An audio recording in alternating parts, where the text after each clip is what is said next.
Hi guys, this is Manu Mishra. So welcome back with a session जिसमें आज हम लोग 29th ऑफ अक्टूबर के द हिंदू न्यूज़पेपर का एनालिसिस करेंगे। So here we start the analysis of today's newspaper. So the first news, it's about COP26 जो कि होने वाली है meeting in the city of Glasgow. Okay, Glasgow, बहुत लोगों का कंफ्यूजन था ग्लासगो कहाँ पर है। सो ग्लासगो इन स्कॉटलैंड, जो कि यूनाइटेड किंगडम का पार्टी है, या हम बोल सकते हैं ग्रेट ब्रिटेन का भी पार्ट है। ओके, सो व्हाट हैपन, सो हमारे देखा जाए तो इंडिया की तरफ से दो लोग रिप्रेजेंट करेंगे। रिप्रेजेंटेशन तो बहुत सारे लोगों का होगा, बहुत सारे ब्यूरोक्रेट्स भी जाएंगे और एनवायरमेंट मिनिस्ट्री की तरफ से भी जाएंगे, गवर्नमेंट की तरफ से भी जाएंगे, बहुत सारे लोग जाने वाले हैं। लेकिन दो मेजर लोग जाने वाले हैं। तो फर्स्ट वन इज हमारे इंडिया के प्राइम मिनिस्टर, वो तो जाएंगे जाएंगे समिट में पार्टिसिपेट करेंगे। उसके साथ साथ हमारे एनवायरमेंट मिनिस्टर हैं, वो भी जाएंगे और इंडिया को रिप्रेजेंट करेंगे। And the environment minister of India is Bhupendra Singh Yadav. उन्होंने जाने से पहले दो तीन बातें उन्होंने बोली हैं।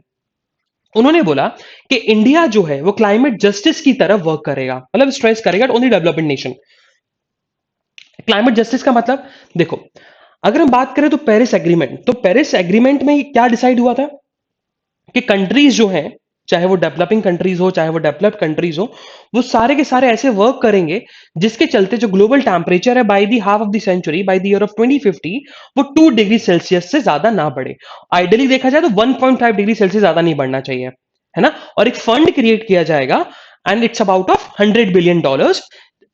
हर साल एक $100 बिलियन का फंड क्रिएट होगा, सारे कंट्रीज कंट्रीब्यूट करेंगी, और जिस उन फंड्स का यूज करके हम लोग जो कार्बन इमिशन है उन चीज को रिड्यूस करेंगे। ठीक है। अब देखा जाए तो हमारे भूपेंद्र सिंह यादव ने एक दो तीन चीजें बोली है। उन्होंने पहली चीज बोली कि हमारा जो मेन फोकस है वो ये रहेगा कि हम डेवलप्ड कंट्रीज को बोलें कि वो टेक्नोलॉजी को ट्रांसफर करें, मतलब ऐसी टेक्नोलॉजी को ट्रांसफर करें जिससे कार्बन इमिशन जो है वो थोड़ा सा कम हो। क्योंकि डेवलप्ड कंट्रीज का मेजर कंट्रीब्यूशन है टू, यहां बोल सकते डेवलप कंट्रीज का ज्यादा कंट्रीब्यूशन है in the green house emission में, बहुत ज्यादा कंट्रीब्यूशन है। क्योंकि इंडस्ट्रियल रेवोल्यूशन जो आया था वो European union, United kingdom, US से आया। तो अब इंडस्ट्रियल रेवोल्यूशन की वजह से ही तो पॉल्यूशन बढ़ा जिसके चलते टेम्परेचर जो है वो इंक्रीज हो रहा है, जिससे हमें क्लाइमेट चेंज, ग्लोबल वार्मिंग और बहुत सारी चीजें हमें फेस करनी पड़ रही हैं। जैसे ग्लेशियर जो है मेल्ट हो रहा है। उसी चीज को लेकर भूपेंद्र यादव ने एक चीज बोली। उन्होंने बोला कि इंडिया ने कमिट किया था कि हम लोग बाय द ईयर ऑफ 2030 हम लोग 450 गीगावाट ऑफ रिन्यूएबल एनर्जी जो है वो इंस्टॉल कर देंगे।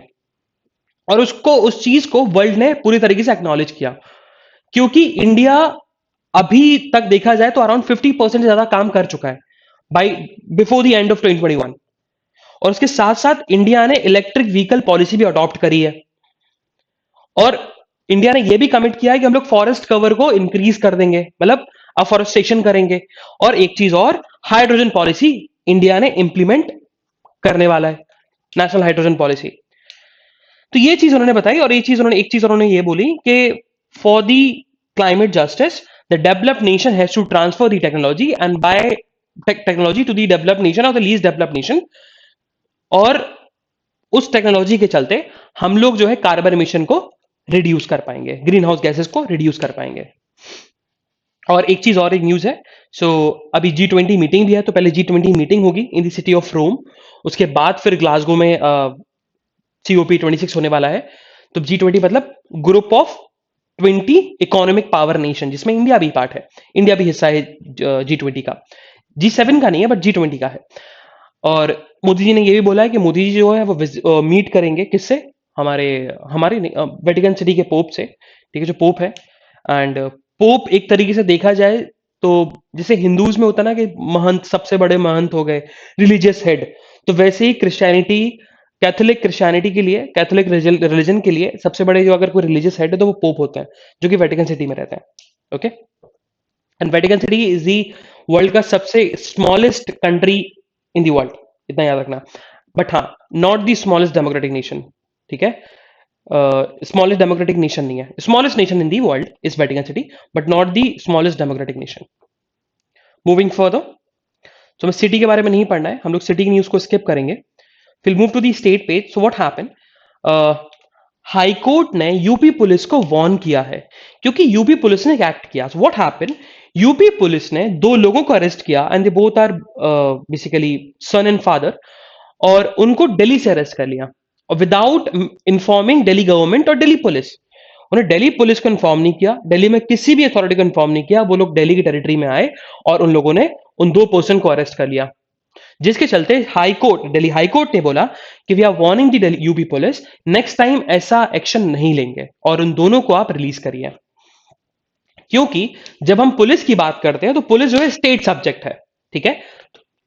अब यूनियन, जैसे दिल्ली, दिल्ली में स्टेट सब्जेक्ट नहीं है क्योंकि Delhi is a not a state, Delhi is a union territory. तो यूनियन टेरिटरी में जो पुलिस होती है वो होम मिनिस्ट्री के एम्बिट में आती है, यूनियन होम मिनिस्ट्री के एम्बिट में आती है। लेकिन जितनी भी इंडिया में स्टेट्स है ना, वहां पर जितनी भी पुलिस है तो वो सारी की सारी पुलिस स्टेट गवर्नमेंट कंट्रोल में रहती है। तो state subject, state subject, law and order is a state subject. So police का जुरिडिक्शन अपनी ही स्टेट तक लिमिटेड रहता है। Okay, so that what UP government did wrong कि वो लोग, उन लोगों ने विदाउट एनी इंफॉर्मेशन वो दिल्ली में आए और उन लोगों ने अरेस्ट कर लिया, दिल्ली के रेसिडेंट्स को अरेस्ट किया, जिसके चलते हाई कोर्ट ने वार्न किया है कि we are warning to the last time, next time अगर आपने सेक्शन लिया तो हम आपके अगेंस्ट एक्शन लेंगे। Moving further, so again on the state page what happened, supreme court ने एक सिंपल सी बात बोली। तो पहले तो एक एक्ट है जिसको बहुत सारे लोगों ने, बहुत लोगों ने सुना होगा, that is unlawful activities prevention act 1967। तो ईयर जरूर याद रखना, कभी कभी डायरेक्टली क्वेश्चन बन जाता है कि ये एक्ट कब आया था। तो 1961 में यूएपीए आया था। और रिसेंट, अच्छा यूएपीए है क्या, तो यूएपीए बेसिकली टेररिस्ट, किसी ऑर्गेनाइजेशन को टेररिस्ट ऑर्गेनाइजेशन डिक्लेयर कर सकता है, उसको दे बोल सकता है कि this organisation can be termed as, या उसको लिस्ट कर सकता है this organisation is listed as terrorist organisation या association. Okay, the reason is the reason is और सुप्रीम कोर्ट ने जजमेंट क्यों दिया वो समझ में आएगा, क्योंकि 2019 में यूएपीए एक्ट के अंदर एक अमेंडमेंट हुआ। तो पहले यूएपीए एक्ट के अंदर सिर्फ इतनी ही पावर थी कि आप किसी ऑर्गेनाइजेशन और किसी एसोसिएशन को आप डेजिग्नेट कर सकते हो टेररिस्ट ऑर्गेनाइजेशन या टेररिस्ट आउटफिट, बट आप किसी इंडिविजुअल को नहीं बोल सकते हैं। ओके, और उस चीज को लेकर 2019 में अमेंडमेंट आया और उस अमेंडमेंट में यह बोल दिया गया कि नाउ एक्ट के अंदर पावर है कि वो किसी इंडिविजुअल को भी टेररिस्ट इंडिविजुअल या टेररिस्ट डिक्लेयर कर सकता है, डेजिग्नेट कर सकता है। लेकिन इस चीज का बहुत ज्यादा मिसयूज हुआ, बहुत सारे लोगों के ऊपर यूएपीए लग गया, बहुत सारे लोगों के ऊपर, जिसके रिटेलिएशन में सुप्रीम कोर्ट ने कल एक जजमेंट दिया, बहुत इंपॉर्टेंट जजमेंट दिया। उन्होंने सिंपल सी बात बोली कि अगर कोई पर्सन किसी टेररिस्ट ऑर्गेनाइजेशन को या एसोसिएशन को सपोर्ट करता है तो फिर उसके ऊपर आप यूएपीए नहीं लगा सकते on only on that basis कि हम सपोर्ट कर रहे हैं, उससे एसोसिएटेड है। एसोसिएशन और सपोर्ट के साथ साथ आपका इंटेंशन होना चाहिए to commit act to further the activities of the terrorist organization. उस ऑर्गेनाइजेशन के साथ आप कुछ एक्ट कमिट करने का आपका इंटेंशन हो, प्लस सपोर्ट और एसोसिएशन हो, तब जाके आपके ऊपर यूएपीए लगेगा। मेयर, ओनली मेयर एसोसिएशन और supporting the terrorist outfit will not designate you with the UAPA charges. Moving further, so मुल्ला पेरियार को लेकर सुप्रीम कोर्ट ने डे फॉर यस्टरडे हमने पढ़ा था कि मुल्ला पेरियार डैम को लेकर सुप्रीम कोर्ट ने सुपरवाइजरी कमेटी को बुलाया कि भैया सुपरवाइजरी कमेटी, अब ये जो इशू है कि मुल्ला पेरियार डैम पर कितना वाटर लेवल होना चाहिए, कितनी फीट तक होना चाहिए, उस पर आप काम करें, उस पर बताएं। सो सुपरवाइजरी कमेटी ने बोल दिया था कि मुल्ला पेरियार डैम में 142 फीट तक वाटर रह सकता है, जिसमें तमिलनाडु भी मान गया, लेकिन केरला ने इस पे ऑब्जेक्शन रेज किया। केरला ने बोला कि सुपरवाइजरी कमेटी ने जो व्यू दिया है कि मुल्ला पेरियार डैम में 142 फीट तक पानी रह सकता है, वो गलत है, और मैक्सिमम कैपेसिटी जो मुल्ला पेरियार डैम की है वो 139.99 फीट तक होनी चाहिए, इससे ज्यादा नहीं। अगर इससे ज्यादा होगी तो फिर वहां के human resources and human population को डेंजर में डाल सकते हैं। मूविंग फर्दर, सो हम लोग एडिटोरियल की तरफ मूव ऑन करते हैं। सो आज हमारे लिए दो एडिटोरियल इंपॉर्टेंट है। The first one is getting the focus back on early childhood education, इसको अपन डिस्कस करेंगे। And the second one is about the climate divided, इसको अपन डिस्कस करने वाले हैं। So first we discuss the getting focus back on early childhood education है क्या ये। देखो, सबसे पहले ऑथर ने जो बताया कि अर्ली चाइल्डहुड एजुकेशन होती क्या है, पहले वो समझ लो। अर्ली चाइल्डहुड एजुकेशन का मतलब है कि between the age group of 3 to 6 उन बच्चों को पढ़ाना, अब 3 से 6 साल के बच्चों को पढ़ाना, उनको हम बोलते हैं अर्ली चाइल्डहुड एजुकेशन। क्योंकि उनके लिए तो कोई ऐसा स्कूल नहीं होता, है ना? हाँ, स्कूल्स होते हैं, लेकिन स्कूल्स बेसिकली प्ले सेंटर बोला जाता है उनको। तो प्ले सेंटर में हम बच्चों को डालते हैं ना, तो वही चीज हम लोग, उसी को हम टर्म करते हैं अर्लियर चाइल्डहुड एजुकेशन। तो 3 to 6 years के बीच में जो बच्चों को पढ़ा है, सो वो चीज क्या है, वो एजुकेशन क्या है, अर्ली चाइल्डहुड एजुकेशन। लेकिन अब प्ले सेंटर्स जो होते हैं ना, प्ले सेंटर्स तो बड़े बड़े स्कूल्स में है, जैसे डीपीएस हो गया आपका, आपका दिल्ली के बहुत सारे स्कूल्स हो गए, दून पब्लिक स्कूल हो गया, तो इन स्कूल्स में जरूर प्ले सेंटर और ये सारी चीजें होंगी। अर्बन एरियाज के स्कूल्स में होती है, but what about the rural areas, and what about the families जो अफोर्ड नहीं कर सकते प्ले सेंटर की फीस, उन बच्चों का एजुकेशन? तो उसके लिए गवर्नमेंट ने आंगनबाड़ी सेटअप किए थे। तो उन आंगनबाड़ीज में बताया कि इंडिया में अराउंड 40 लाख आंगनबाड़ीज हैं, और उन आंगनबाड़ीज सबसे ज्यादा सफर कर रही हैं, वो दो चीजों से कर रही हैं। क्या?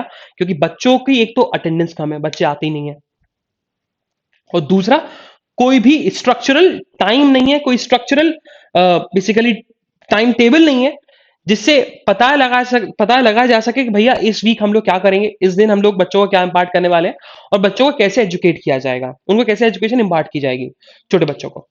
और स्पेशली टीचर्स की भी सबसे ज्यादा बड़ी प्रॉब्लम है, जो कि आगे ऑथर ने बताया अभी, कि टीचर्स को कैसे हम उनको इकोनॉमिक रिलीफ प्रोवाइड करें, जिससे उनकी जो टेंशन है वो टेंशन दूर रहे और अपने वर्क की तरफ फोकस कर सकें। एंड टीचर्स को भी हम ट्रेन कर सकें कि बच्चों को एजुकेशन कैसे इंपार्ट करानी है, क्योंकि सबसे ज्यादा मुश्किल पढ़ाना छोटे बच्चों को होता है, बड़े बच्चों को पढ़ाना मुश्किल नहीं होता, छोटे बच्चों को पढ़ाना मुश्किल होता है। द रीजन बीइंग इज, तो उसके लिए हम ट्रेन टीचर्स की जरूरत पड़ेगी। अब उसी चीज को लेकर ऑथर ने बताया कि देखा जाए तो आंगनवाड़ीज और प्ले सेंटर से ज्यादा बच्चा जो है, 3 से 6 साल का बच्चा, वो घर में रहता है, हाउस होल्ड में रहता है। तो अर्ली चाइल्डहुड एजुकेशन अगर सबसे ज्यादा कहीं अच्छी इंपार्ट हो सकती है, तो वो हाउस होल्ड में हो सकती है, उसके घर में हो सकती है। और उन्हीं हर्डल्स के बारे में ऑथर ने यहां डिस्कस किया। तो अभी एक सेंटर है, रिसर्च सेंटर इसको हम बोल सकते हैं, थिंक टैंक बोल सकते हैं, जिसका नाम है विधि सेंटर फॉर लीगल पॉलिसी। और विधि लीगल फॉर सेंटर पॉलिसी, अगर लॉ स्कूल्स में जाओगे ना, तो इस थिंक टैंक के बारे में बहुत पढ़ने वाले हो। इसमें बहुत सारे लोग इंटर्नशिप भी करते हैं, बहुत सारे लोगों की जॉब भी लगती है इसमें। तो इट्स अ थिंक टैंक जो कि पॉलिसी फ्रेम करता है, पॉलिसी बनाता है, सर्वे करता है। तो उसने वही किया कि सर्वे किया, और सर्वे किया था महाराष्ट्र के 650 हाउस होल्ड्स में। और उस सर्वे में पता लगा कि around 45% of the house holds, उधर अ, उधर हाउस होल्ड के पेरेंट जो है, वो ओल्डर चिल्ड्रन को ज्यादा प्रायोरिटी देते हैं, उनकी एजुकेशन को ज्यादा प्रायोरिटी देते हैं as comparison to the ECE, मतलब अर्ली चाइल्डहुड एजुकेशन। अब ऐसा क्यों है? What are the hurdles? तो सबसे पहले उन्होंने डिस्कस किया कि हर्डल्स क्या है। सबसे पहला सोशियो इकोनॉमिक बैकग्राउंड, कि भैया सोशियो इकोनॉमिक बैकग्राउंड ही नहीं है हाउस होल्ड की, है ना? लोग गरीब हैं, लोग या तो किसी एक बच्चे को पढ़ा सकते हैं, तो उसके लिए उनकी सोशियो इकोनॉमिक बैकग्राउंड बहुत ज्यादा खराब होती है हाउस होल्ड की। दूसरा क्या है कि चलो अगर एक इनिशियल बैरियर भी उन्होंने पास ऑन कर दिया, मतलब सोशियो इकोनॉमिक कंडीशन भी उनकी ठीक है, तो दूसरा उनकी प्रॉब्लम क्या है कि उनके पास टाइम नहीं है, उनके पास एबिलिटी नहीं है। दूसरी चीज, थर्ड चीज, अब एजुकेशन इम्पार्ट जो है पेरेंट्स कर पाएंगे, तो भाई पेरेंट्स के पास सेल्फ एफिकेसी नहीं है कि अपने चाइल्ड की लर्निंग को वो सपोर्ट कर सके। मतलब वो खुद ही इतने ज्यादा पढ़े लिखे नहीं है, या उनको यही नहीं पता कि बच्चों को पढ़ाने की जरूरत है भी कि नहीं है। अगर आप थोड़ा सा अगर सेमी अर्बन एरियाज में जाओगे, स्मॉल सिटीज में जाओगे ना, तो पेरेंट्स जो होते हैं, पेरेंट्स फोकस भी नहीं करते 3 से 6 साल के बच्चों को, वो अपने स्कूल भेजते हैं, उनको फर्क भी नहीं पड़ता कि बच्चा स्कूल में क्या कर रहा है। उनको फर्क पड़ता है कि टेंथ के बोर्ड के एग्जाम में कितने परसेंटेज लेके आ रहा है, ट्वेल्थ के एग्जाम के बोर्ड में कितने परसेंटेज लेके आ रहा है। उनको कोई फर्क नहीं पड़ता कि प्ले सेंटर में बच्चा क्या कर रहा है, कैसा परफॉर्म कर रहा है, उसको क्या डिफिशियंसी है। तो ये सारी चीजें क्यों है? क्योंकि पेरेंट्स के अंदर सेल्फ एफिशिएंसी है ही नहीं। तो ये सबसे ज्यादा बैरियर्स है। तो ऑथर ने फिर बताया कि हम बैरियर्स को कैसे ओवरकम करेंगे, क्योंकि अभी जो न्यू एजुकेशन पॉलिसी बनी है, न्यू नेशनल एजुकेशन पॉलिसी बनी है 2020, उसमें बोला गया है कि early childhood education should be universal and equitable. और उस चीज के लिए हमें क्या करना पड़ेगा? हमें पेरेंट्स को बताना पड़ेगा सबसे बड़ा हर्डल क्या है। बाकी हर्डल्स तो ऑथर ने डिस्कस किए कि बाकी बैरियर्स और बाकी हर्डल्स को तो हम इजीली हटा सकते हैं। अब इजीली कैसे? By the support of state, by the support of the schools, by the support of the teachers. तो हम जो अर्ली चाइल्ड एजुकेशन वाला जो गोल है, उसको हम अचीव कर सकते हैं। लेकिन सबसे बड़ा जो हर्डल है, वो क्या हर्डल है? कि हमें पेरेंट्स को समझाना कि अर्ली चाइल्डहुड एजुकेशन की इंपॉर्टेंस क्या है। ये सबसे बड़ा हर्डल है। और इसी चीज को लेकर विधि जो legal policy Vidhi centre for legal policy है, उसने बोला कि महाराष्ट्र में दो प्रोग्राम चालू किए गए थे फॉर अर्ली चाइल्ड एजुकेशन के लिए। तो एक था बेसिकली ई पाठशाला program run by the rocket learning and the another one is Akanksha schooling in Mumbai. उन्होंने बोला कि जो प्रोग्राम लॉन्च किए गए ना, इस प्रोग्राम से हर्डल्स थोड़े थोड़े कम हुए। क्यों? क्योंकि इस प्रोग्राम में ई पाठशाला का उन्होंने एग्जाम्पल दिया कि ई पाठशाला का जो मटेरियल डिजाइन किया गया था कि बच्चों को कैसे एजुकेशनल एक्टिविटीज में इन्वॉल्व रखना है घर के अंदर, तो उन्होंने बताया कि पेरेंट्स को मिनिमम परचेज करना पड़ेगा एडिशनल रिसोर्सेज। पेरेंट्स को परचेज करने की जरूरत नहीं है। जो हाउस होल्ड में जो नॉर्मल चीजें होती है ना, जो हर हाउस होल्ड में मिलती हैं, उन्हीं से आप बच्चों को बेसिकली अर्ली चाइल्ड एजुकेशन दे सकते हो। तो जो एक मेन बैरियर था सोशियो इकोनॉमिक वाला, वो बैरियर अब हट गया। क्योंकि सबसे बड़ा बैरियर क्या था कि बच्चों को भैया पढ़ाना है तो पढ़ाने के लिए बुक्स चाहिए, मटेरियल चाहिए। तो अब उस चीज के लिए बताया गया कि ई पाठशाला ने जो प्रोग्राम लॉन्च किया उसमें बताया गया कि आप हाउस होल्ड की जो चीजें होती है ना, उसी से आप अर्ली चाइल्ड एजुकेशन जो है वो इम्पार्ट कर सकते हो। और मिनिमम आपको चीजें खरीदनी पड़ेंगी, जिससे पेरेंट्स के ऊपर सोशो इकोनॉमिक बर्डन जो है वो कम आएगा। ये चीज ऑथर ने बताया। देन फिर आगे उन्होंने बताया कि एक चीज और कर सकते हैं अपन, अगर हम हाउस होल्ड को ही एम्पावर करते हैं। अब हाउस होल्ड को एम्पावर का मतलब, अगर हम हाउस होल्ड को एम्पावर करने के लिए एफर्ट्स लगाएं, जैसे कि हम लो इनकम हाउस होल्ड्स में इनकम एलिवेट कर दें, फूड इनसिक्योरिटीज जो है, फूड इनसिक्योरिटीज, ये सारी चीजें फूड इनसिक्योरिटीज हम हटा दें, तो फिर बच्चा अपने आप ही, पेरेंट्स अपने आप ही अपने बच्चे के एजुकेशन पे फोकस करेंगे। ये चीज ऑथर ने बताया। देन सेकंड चीज उन्होंने ऑथर ने बताया कि देखो टीचर का एक्सपीरियंस जो रहा है ना, और टीचर जो नए नए इनोवेशन करती है, उन इनोवेशन के साथ एक बेसिकली ट्रेनिंग प्रोग्राम होना चाहिए टीचर्स का। अब ट्रेनिंग प्रोग्राम का मतलब ऐसा होना चाहिए कि एक तरीके से टीचर्स की ट्रेनिंग होनी चाहिए, इन पर्सन ट्रेनिंग, जिसको हम बोल सकते हैं ट्यूशन ट्रेनिंग बोल सकते हैं। एक होता है सेरेमोनियल, एक होता है सेरेमनी ट्रेनिंग। सेरेमनी में मतलब सब लोग सेमिनार में आ जाते हैं, उनकी ट्रेनिंग ली जाती है, वैसा नहीं। ट्यूशन ट्रेनिंग मतलब पर्सन बाय पर्सन आते जाए या ग्रुप बाय ग्रुप आते जाए। तो अगर हम टीचर्स को ऐसे इन्वॉल्व करेंगे, टीचर्स को बताएंगे कि कैसे बच्चों को एजुकेशन इंपार्ट करनी है, अर्ली चाइल्ड एजुकेशन इंपार्ट करनी है, तो हम लोग न्यू एजुकेशन पॉलिसी में जो पॉइंट दिया गया है, achieving the universal and equitable early child education, वो इजीली हम लोग अचीव कर पाएंगे। Moving further towards the next editorial, that is about the climate divided. So climate divided में बेसिकली जो मेन पॉइंट है ना, वो यहां से स्टार्ट होता है। बाकी ये सारी चीजें अपन खुद पढ़ चुके हैं, ये तो पता लगा हुआ है कि भाई पेरिस एग्रीमेंट में ये सारी चीजें हुई और $100 बिलियन का फंड बनने की तैयारी हुई थी। लेकिन इसमें सबसे बड़ा जो मेजर कंसर्न है वो ये है कि इंडिया को बहुत सारे लोग काउंटर कर सकते हैं अभी COP26 में। क्यों? क्योंकि इंडिया ने ईयर नहीं बताया, इंडिया कमिटेड नहीं है toward the net zero carbon. क्योंकि इंडिया ने ईयर नहीं बताया, क्योंकि भाई चाइना ने ईयर बता दिया, सऊदी अरेबिया ने ईयर बता दिया, 2060 उन्होंने बताया, यूएस, EU, यूके सबने बोल दिया 2050 तक हम लोग net zero carbon emission achieve कर लेंगे। बट इंडिया ने अभी तक कोई ऐसा वो नहीं बताया, इंडिया ने कोई ईयर नहीं बताया। तो इसका मतलब यही प्रूव होता है कि India is not committed to bring net zero carbon emission. तो लेकिन इंडिया को बताना पड़ेगा कि हमारे पास एक और रास्ता है, वो क्या है? Energy transition. और एनर्जी ट्रांजिशन के लिए जो हमने पहली न्यूज पढ़ी थी, फर्स्ट में न्यूज पढ़ी थी कि ट्रांसफर ऑफ टेक्नोलॉजी होने की बहुत ज्यादा जरूरत है ना? तो इंडिया के पास एक क्लीन मैप होना चाहिए, क्लियर मैप होना चाहिए for a multi sectoral energy transition. ठीक है, ये चीज बताई गई। देन एक चीज और बोली गई कि भैया गवर्नमेंट को precise technology, socio economic, financial policy, ये सारी चीजों की रिक्वायरमेंट पड़ेगी to achieve the commitment of 1.5 degree Celsius goal. ये चीज ऑथर ने बताया। तो बहुत छोटा सा है, मतलब इसमें ज्यादा पढ़ने की जरूरत है नहीं, क्योंकि अपन ऑलरेडी डिस्कस कर चुके हैं कार्बन एमिशन के बारे में। और जितना ज्यादा एडिटोरियल पढ़ोगे ना, तो तुम्हें इजी लगेंगे, तुम्हें रिपीटेटिव लगेंगे। क्योंकि डे फॉर यस्टरडे हमने पूरा डिस्कस किया था कि what climate change is, what global warming is, what COP is, कहाँ कहाँ मीटिंग्स हुई। तो अगर कभी भी कंफ्यूजन होना तो उस न्यूज़पेपर एनालिसिस को देखो, उस पार्ट को देखो, बहुत सारी चीजें क्लियर हो जाएगी।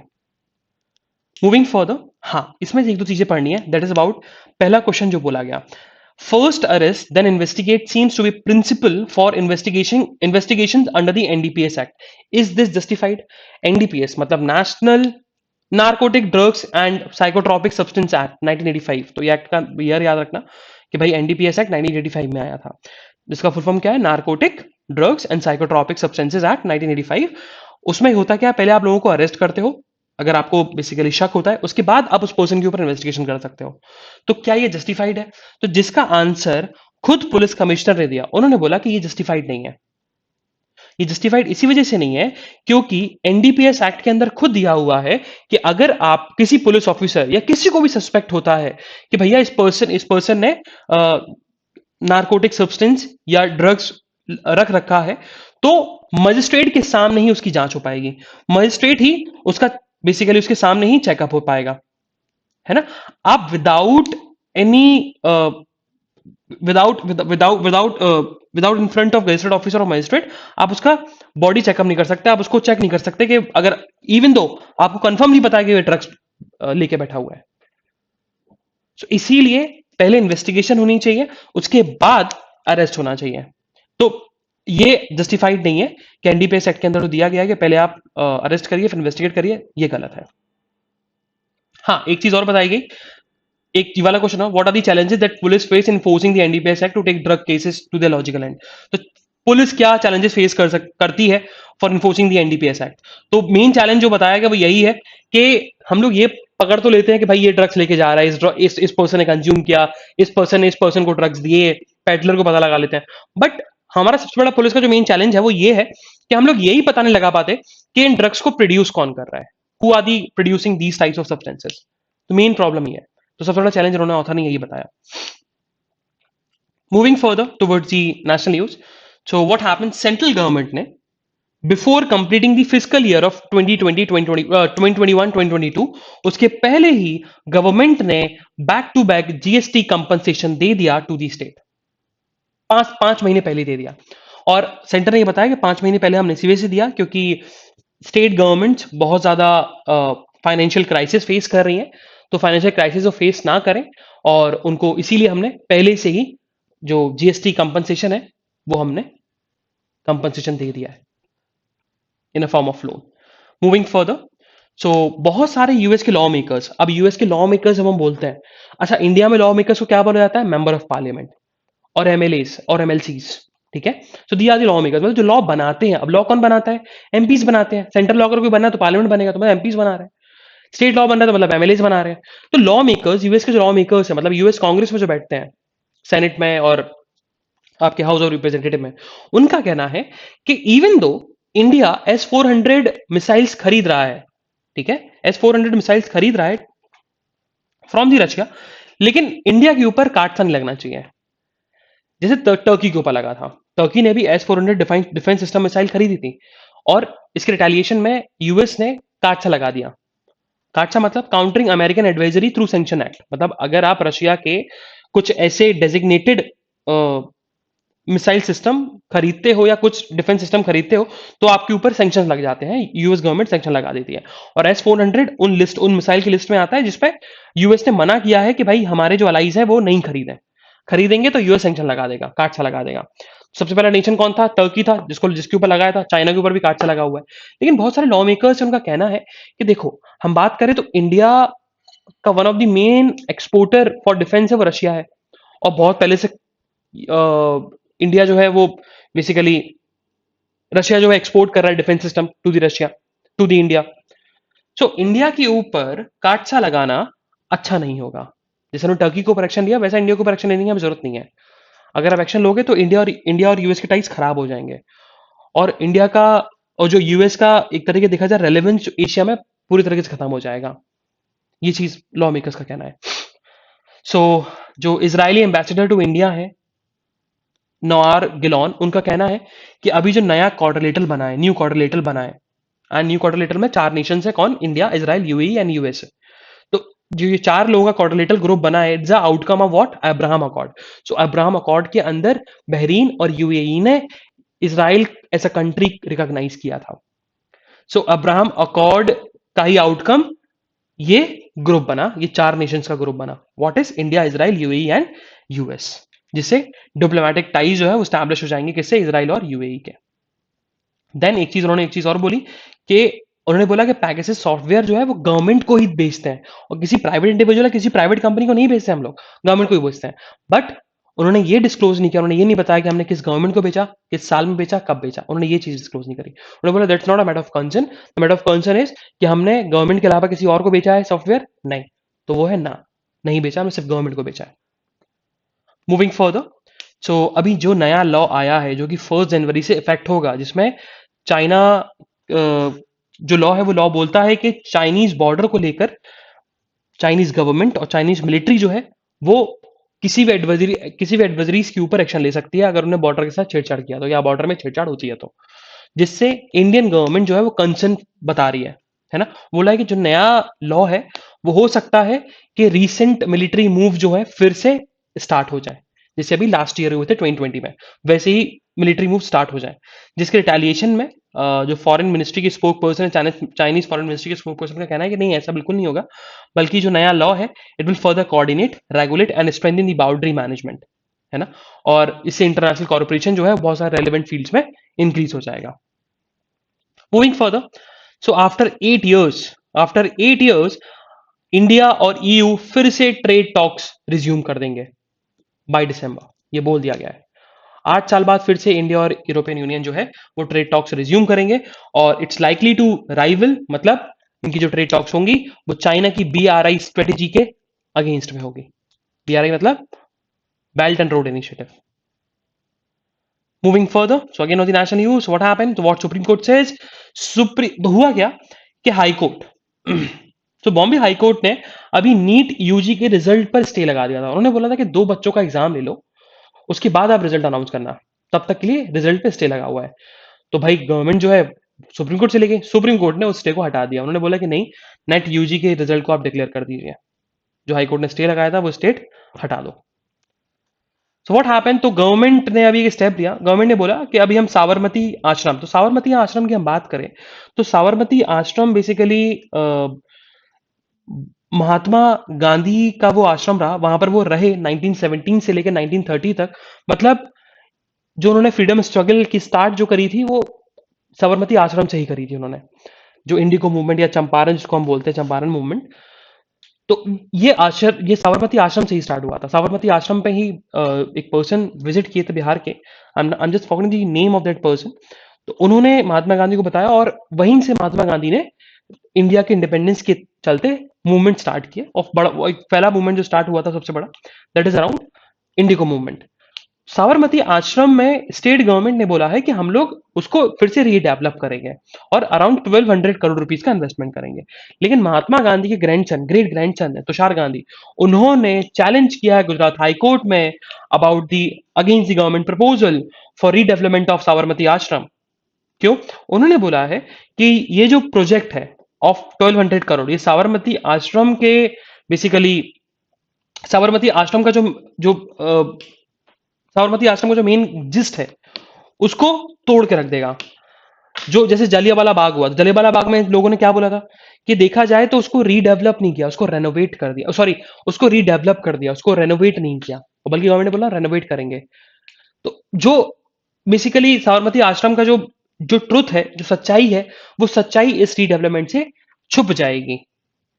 तो उन्होंने बोला कि उसने क्या टर्म दिया, बेसिकली डायमेट्रिकली अपोज्ड। उन्होंने बताया कि diametrically opposed and it's a personal and it's oppose to the personal wishes of the Mahatma Gandhi.